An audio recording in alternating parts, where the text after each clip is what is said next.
Hello, everyone, and I am delighted to welcome you and kick off the Registered Apprenticeship Virtual Academy. And this virtual academy is part of the Department of Labor's Registered Apprenticeship Technical Assistance Center of Excellence for strategic partnership and system alignment that supports our work to increase workforce system engagement in registered apprenticeship, expanding support for both employers and job seekers. And this virtual academy is part of the administration's continued and focused investments in expanding registered apprenticeship nationwide and increasing the public workforce systems engagement and support of registered apprenticeship. And as many of you may know, registered apprenticeship is a time-tested, proven method for helping employers build and retain skilled talent, while also helping job seekers progress along career pathways in occupations that pay a family-supporting wage and offer opportunities for advancement for all American workers. And registered apprenticeship is well aligned with the 6 primary performance measures under the Workforce Innovation Opportunity Act, or WIOA. And those include the measures for employment in the second and fourth quarter after exit, median earnings in the second quarter after exit, credential attainment, measurable skills gains, and then lastly, effectiveness in serving employers. And it's important to note that local workforce boards have flexibility to support employers and WIOA eligible apprentices co-enrolled in registered apprenticeship programs through a variety of mechanisms. And those include individual training accounts, or ITAs.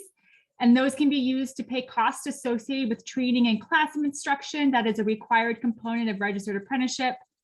They can also leverage on-the-job training contracts to help support a percentage of an apprentice's wages during the on-the-job training as part of their apprenticeship program.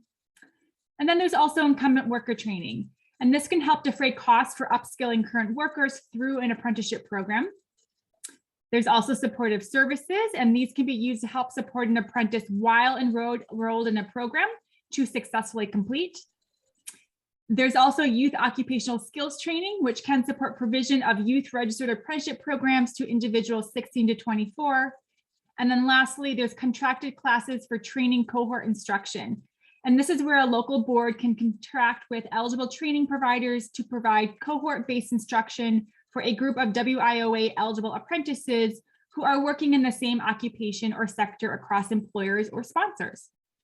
However, despite all of these opportunities, less than 0.03%, I'm going to say that again, less than 0.03% of the 11 million job seekers who were served by the public workforce system within the last year were co-enrolled in a registered apprenticeship program. So this is a huge missed opportunity for the entire workforce system. And as we work to increase that number for co-enrollment, we know that training like this virtual academy is vital to ensure that you, as workforce professionals, have the knowledge, the resources, and relationships you need to advance registered apprenticeship.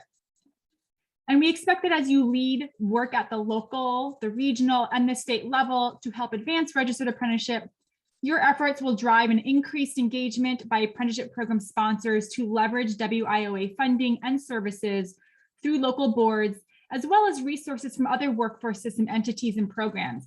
And those include those funded by the Department of Education, such as their vocational rehabilitation programs, career and technical education programs, and other federal programs like TANF, SNAP, and ENT. And to help you do all of this, that is the reason we are working with the Registered Technical Assistance Center of Excellence for system alignment. It's why they were created, and it's to help provide this vitally needed national technical assistance and training to support your work towards growing apprenticeship in your area and expanding your partnerships with key stakeholders, and that includes your state's Department of Labor Office of Apprenticeship or your state apprenticeship agency.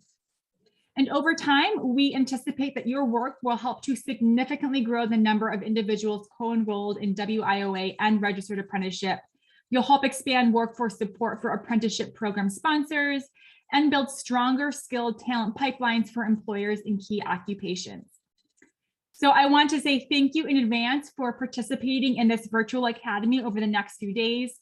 I also want to thank our Registered Apprenticeship Technical Assistance Center partners, SOFL, and the National Association of Workforce Development Professionals, as well as the team that pulled together the training today and the next couple of days. And that again is the Workforce Development Professionals, as well as the Thomas P. Miller and Associates.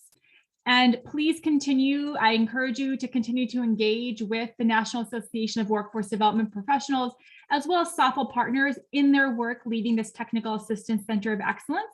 They can help you access resources to support your organization's work in apprenticeship through their website.